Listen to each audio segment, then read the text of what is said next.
the movie to me is what Ric Flair appears to be. Incredibly talented, unbelievably entertaining, and yet there's a sad part of the Ric Flair story ultimately. I'll start with you, Hunter.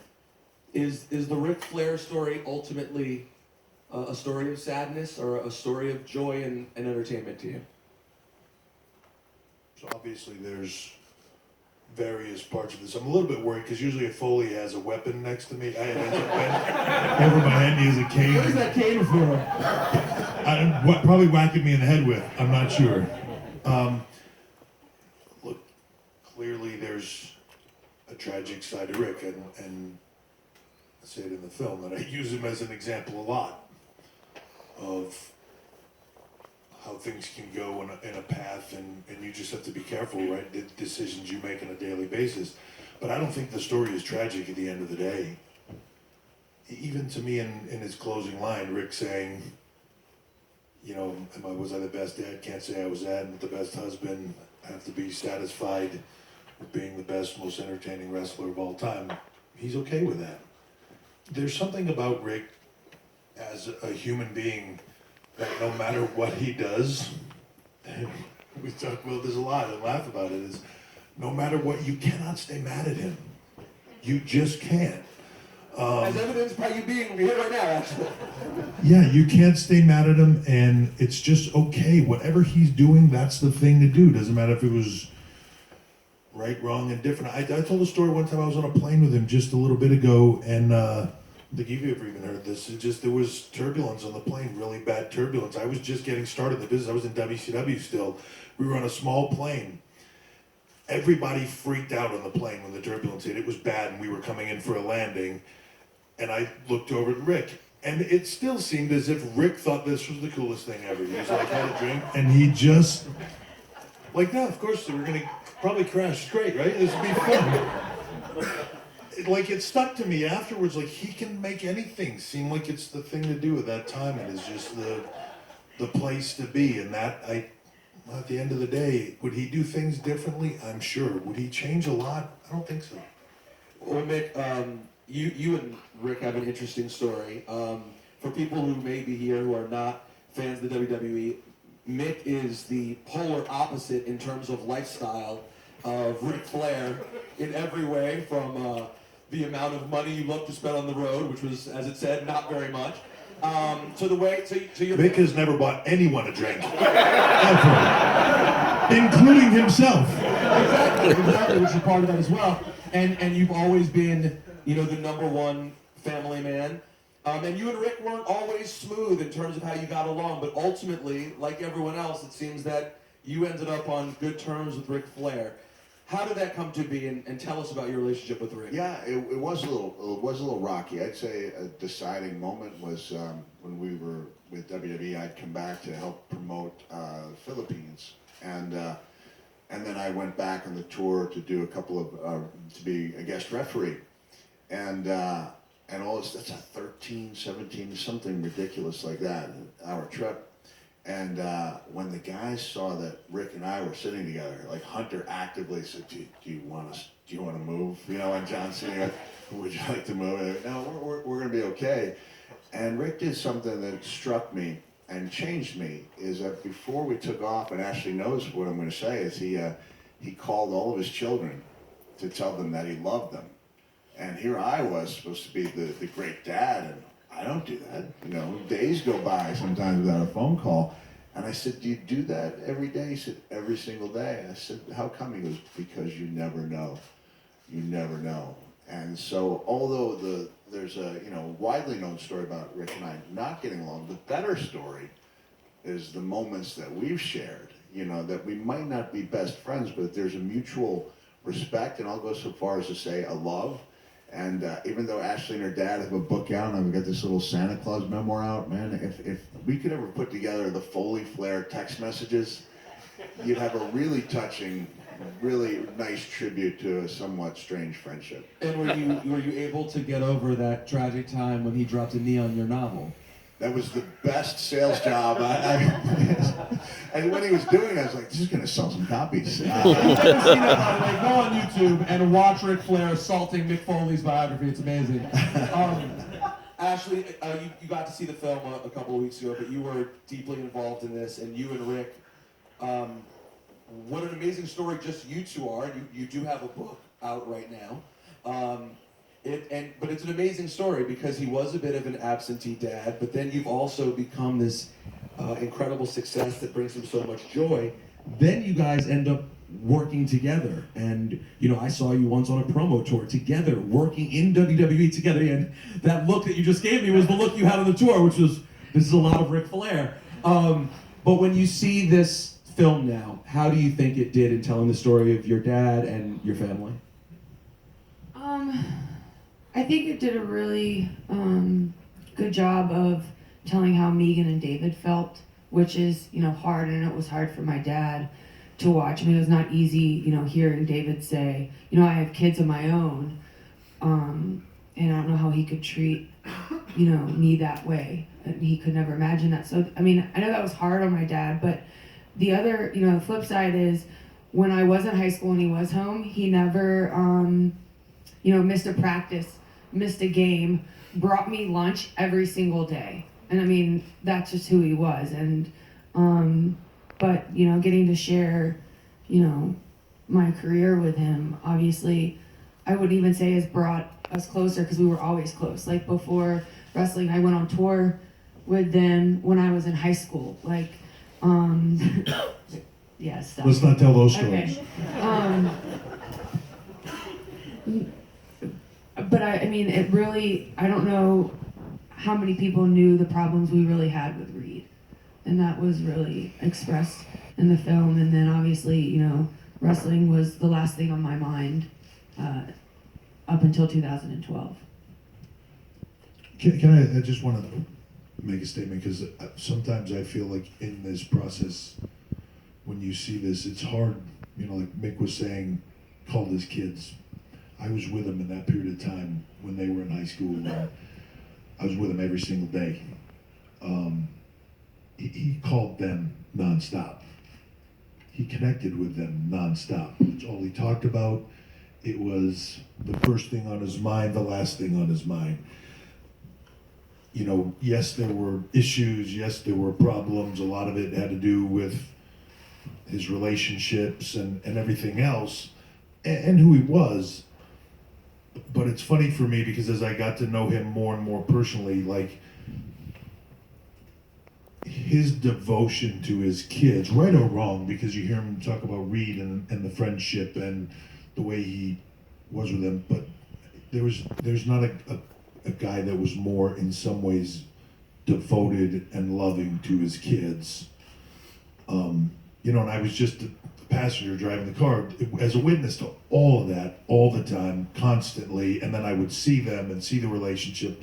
So, I don't want anybody to get that impression, and it's hard for her to say how tight that bond was. And I think part of that is, I don't want to put words in their mouth, but Megan and David's, part of that, he was at a different place in his life, but his devotion to them was as good as it could get. Have you and David discussed that, though, that you had different experiences based on your age difference? Yeah, I mean, we kind of argue about it, as well, because, I look at Megan and David and I see, their mom is remarried, and, they have these family vacations, and the mom, as you look at, like, me, my mom, and Reed, like, I lost Reed, my mom hasn't moved on, so it's kind of like, what would you rather have had? So we talk about this all the time. My dad was home with us, but, Reed became my dad's best friend, and whether that was healthy for Reed or not,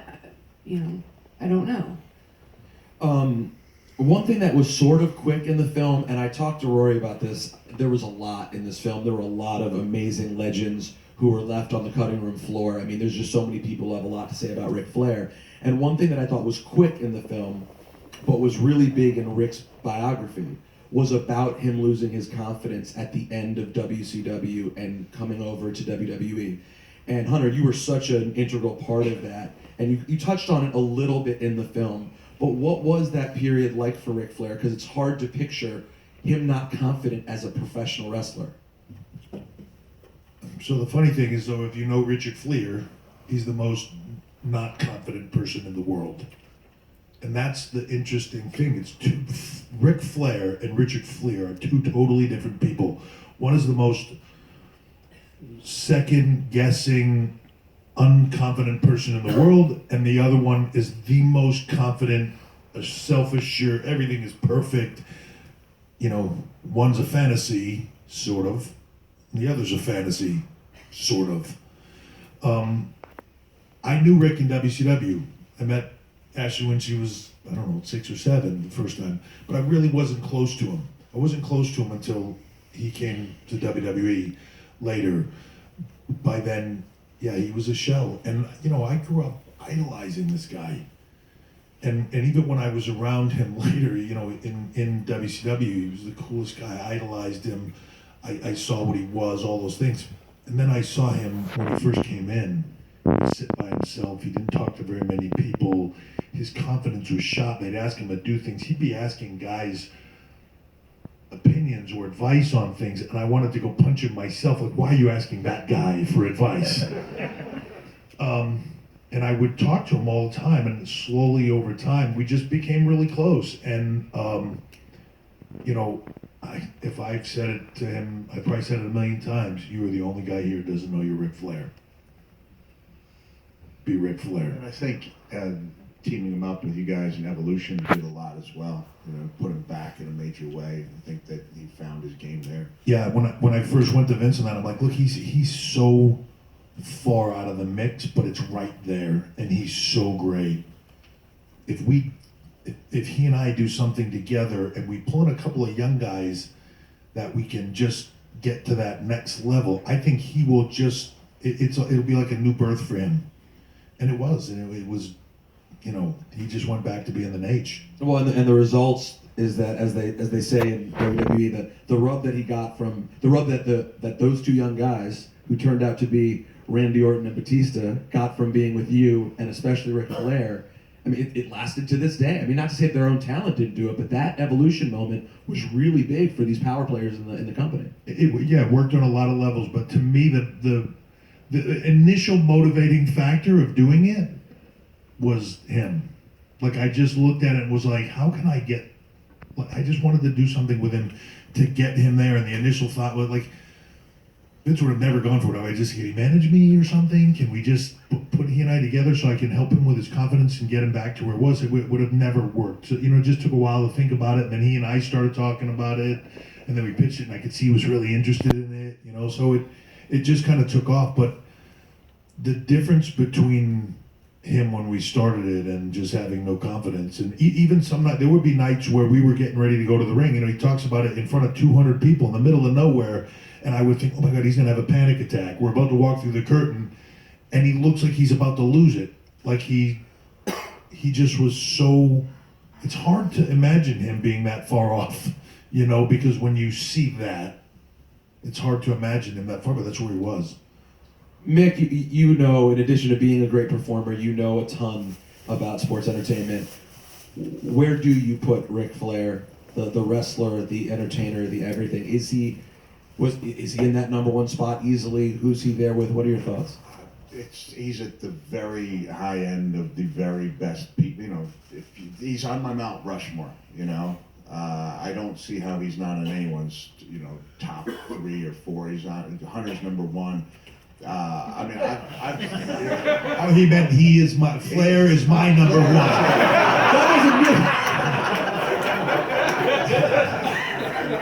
Yeah, I never.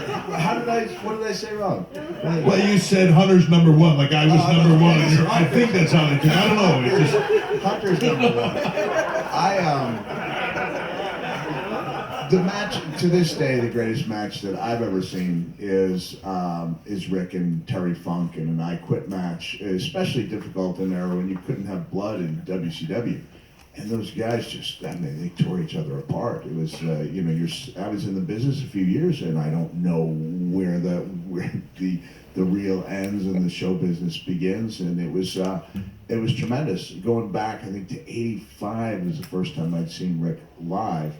Then it was a driving rainstorm at the Meadowlands Arena. You know, I mean, it was driving, and you know, it was a journey to get there. And we were able to scalp tickets and sit up high, and I'd just never seen anything like it. I'd seen some really good wrestling, even some great wrestling. You know, I was like tuned into those monthly Madison Square Garden cards, but I think on that night they went 48 minutes, and I just only heard about and read about Ric Flair and Rick Steamboat. I'd never seen anything like it in my life, and I think if you put the 3 or 4 matches he had with Steamboat in '89, I think it's the finest series of matches that I've ever seen. What is Ric like as a wrestling dad? Meaning, if you bring up Ashley with Ric, as I have on many occasions, he will let you know how proud he is, how excited he is, what he thinks of what's going on right now. How active is he, like, on your phone when he watches SmackDown week to week and involved in your career? Do you know what it's like having your friends come to you saying, hey, your dad's telling everyone that you can beat Ronda Rousey? Do you know what that's like? Or like every article, my daughter's the top 5 worker in the company. Like, this is so embarrassing. No, but when we first started working together and he'd randomly start wooing, when like we didn't need that, it was just like, Dad, can you stop wooing during the match randomly? Or like there's one time I was wrestling Paige, and I like took the turnbuckle, and he needed to be taking off the turnbuckle on the other side for the finish, but instead he was checking on me to see if I was, are you okay, honey? Dad, I'm fine. You're about to mess up the finish. Like, hello. So involved, to say the least. Very involved. No, my dad doesn't try to give me too much advice. He's just more there for support and to encourage me and to say, honey, you look great. Like, and just more build me up. I feel like he knows that I'm surrounded by a lot of coaches, and you know, he let Sarah Del Rey, when I first started, pretty much coach me, but he's just more like, when he did watch and get involved, because he really didn't get involved in my career until I wrestled Natty at NXT for the NXT Women's Championship. But he's just supportive, and he's just along to have a good time, and it was really fun watching him at Gorilla with the boys, because seeing him in his own element versus, you know, at home with Dad or riding in the car and like, you know, telling one of the boys how he thought they did, or they'd come to him. It's very, you know, like wow, my dad means a lot to these people. Because I really didn't realize that at first. Like, people are like, oh, your dad's Ric Flair, you must know all about it and about the business. I had no idea. Like, when I started in NXT, I started from scratch. Like, I didn't know the lingo, like kayfabe, heat, all these like terms that now I feel it's so cool to know. But I had no idea. And even, you know, he still until I understood the business was when he kind of let me in on that side and kind of, but other than, you know, critiquing me, he doesn't, if I come to him for a specific question, that's it. But if not, it's, honey, you're great. Honey, you know, you're doing so well, or I'm proud of you. He's just extremely encouraging and positive.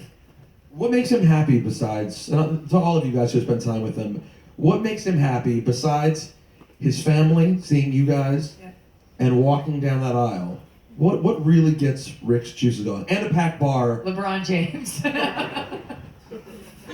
He's very passionate about LeBron. He is. Sports. Sports in general? Yep. I think he loves the respect of his peers. I do. I think it means a lot to him. And Triple H, and I know Mark's out there, a couple other guys, like, there's this unwritten, like, hierarchy, you know, where you shake hands with everyone the first time you see them, and sometimes guys get up for certain guys, and I don't know, I've adjusted after all these years that there are certain people who come over and shake my hand. I don't have to stand up. I've been around 32 years, but I know whenever Ric Flair walks into a room, anytime, no matter how many times, I always get up to shake Ric's hand, and I think everybody is that same way. Like, Ric's at the very top of that totem pole where every guy gets up to shake his hand every single time.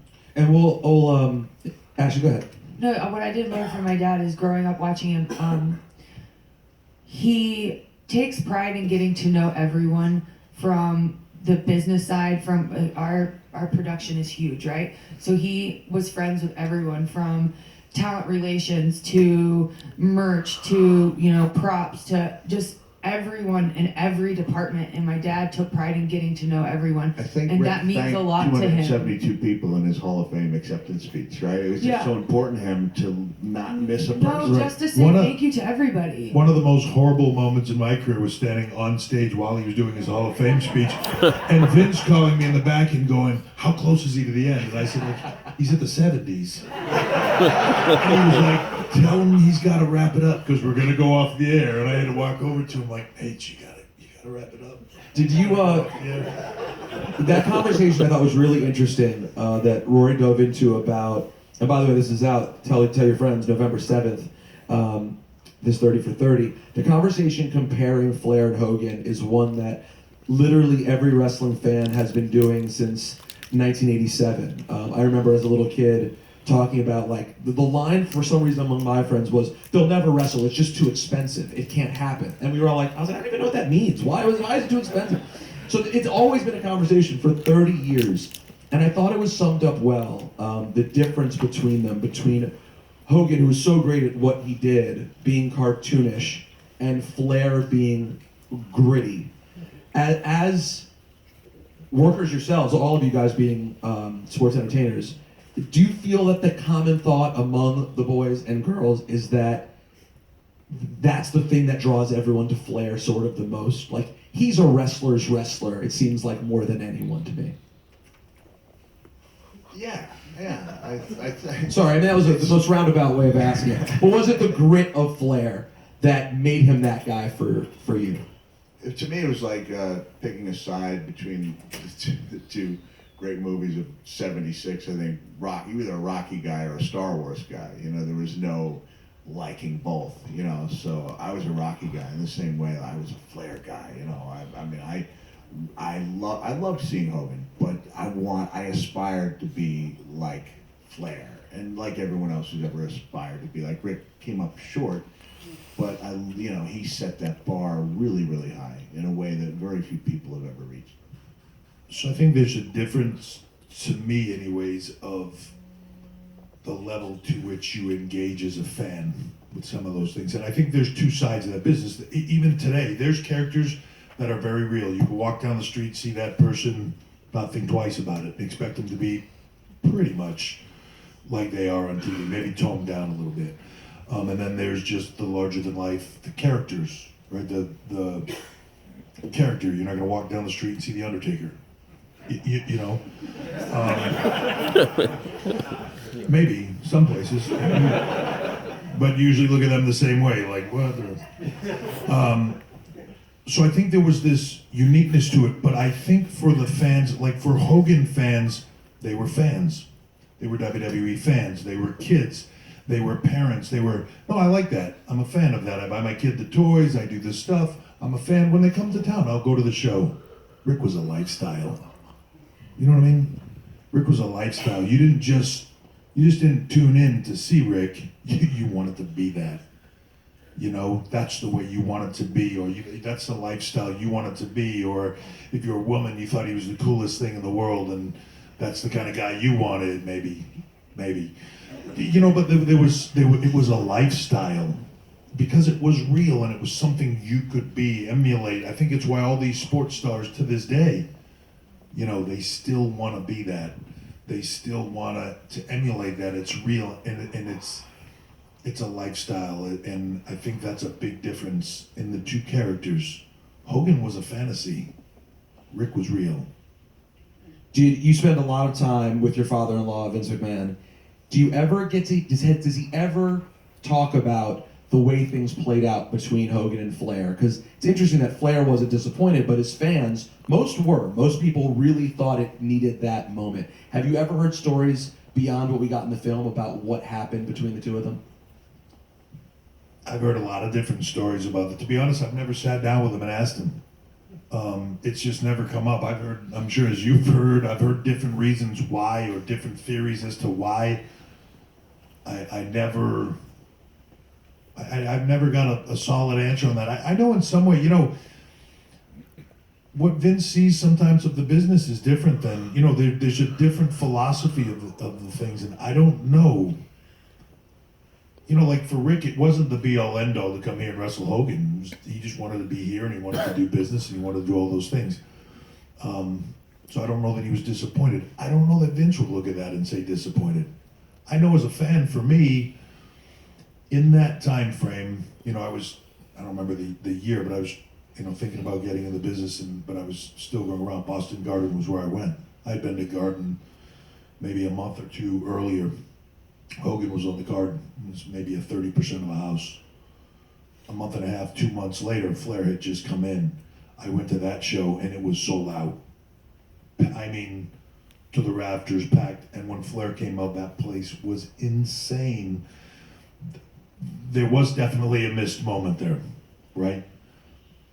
I have a little perspective here because I was invited to Rick's house, and soon after he joined WWE, he left WCW. It was kind of frustrating. So it was fall of 1991 where I first met Ashley and Reed,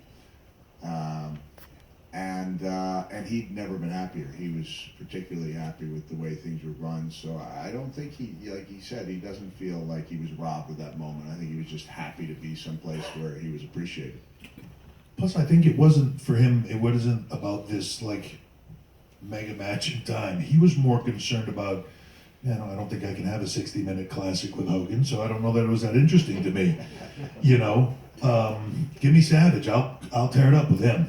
And they did. Give me Steamboat, I'll tear it up with him. Give me all these other guys. I don't know that that was his forte. And would he have done it? Yeah. Would it have been great? Yeah. But it would have been the Hogan match here, not the Flair match. We'll wrap it up like this. I wanted to give a little bit of time at the end of the film, which is obviously pretty emotional, to talk a little bit about how Rick's doing now and get to his health. Because, I mean, the kick out that Ric Flair pulled, and for those that don't know, I think I speak for everyone, who gets to be somewhat behind the scenes and saying that it looked like an impossible situation, and everyone kept saying, if anyone can kick out, it's Ric Flair. And make some noise for Ric Flair kicking out, ladies and gentlemen. At a time in which I know there were some really rough days. So A, how is your dad doing? And I wonder, and how quickly after getting healthy did he start talking about this 30 for 30 again?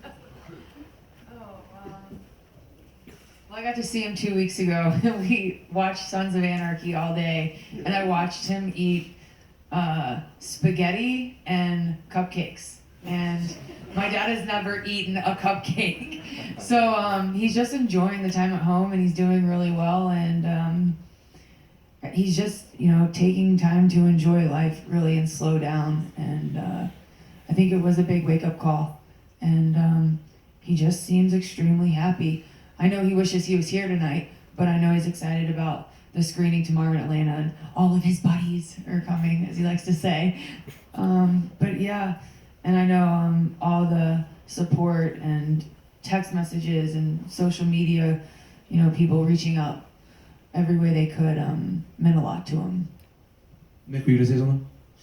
Yeah, it's funny you say kick out, because that's exactly what I texted when I heard that Rick had the big operation. I sent a message. I didn't know when he'd see it, but I said, I'm sending you this now to let you know when you kick out that I was thinking of you and praying for you. And we've kept in touch since then. And I told him, and I honestly believe this, that Rick's going to make his biggest impact in the days that follow. That this, what would ordinarily be a tremendous setback will be Rick's statement. He'll make his largest impact coming off of what could have been the biggest loss. I firmly believe that his biggest days as far as making a difference in the lives of others are in front of him. So any final words, guys, that you want anyone to know about the film, about Ric Flair before November 7th? A lot of love went into this film.